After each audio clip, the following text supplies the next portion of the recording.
Yung mga idol, magandang tanghali mga idol. Welcome back sa ating YouTube channel. Luluto pala tayo ng ulam natin ngayon mga idol.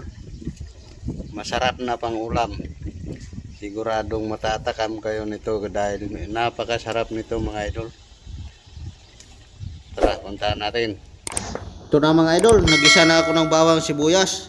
Yan, fast forward lang luto ito mga idol kasi mainit yung pwesto. Itong paa ng manok ilalagay ko na. At bilisan lang natin mga idol. Ito na no, mga idol, nakalagay na yung mga sahog niya. Itong masarap na pulutan mga idol, o di kaya pang ulam. Dahil minsan lang ako magluto ng ganito. Yan, kalderitang paa ng manok. Hindi lang puro baboy o di kaya yung karne ng manok. Ito maiba naman. Paa ng manok ang ginamit ko para magiging masarap naman ang upang ulam.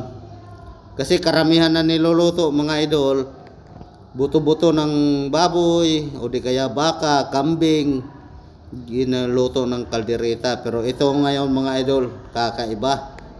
Paa ng manok ang ginamit ko para lutuin kong kaldereta. At tinakpan ko na mga idol. Hintayin lang natin siyang maluto pa ng gusto. Maya, ito na. Ilang minutong nakalipas, yan, binuksan ko na siya ulit. Halo-haluin lang natin ito ng maigi para ilalagay na natin yung pangpalasa niya kasi siguradong luto na yan. Wala tayong nabiling bell pepper mga idol, kaya ito nilagyan na lang natin ng siling green tsaka siling labuyo. Ito lang ang pampabango natin mga idol. Wala na tayong ibang ginamit na pampabango. Halo-haloin lang ito mga idol. Maya maya okay na yan. Pagkatapos natin haluin yan, sigurado na luto na yan mga idol, kasi kanina pa yan. Okay na yan mga idol. At ito na, titikman ko na. Siguradong masarap na ito. Nakalagay na sa plato mga idol, oh. So, titimusan ko na kung sa Batanggenyo pa.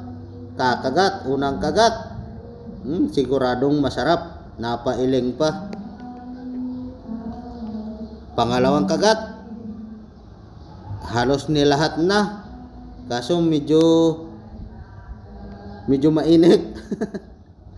Kaya napalingon ng konti. Yun mga idol, sobrang sarap.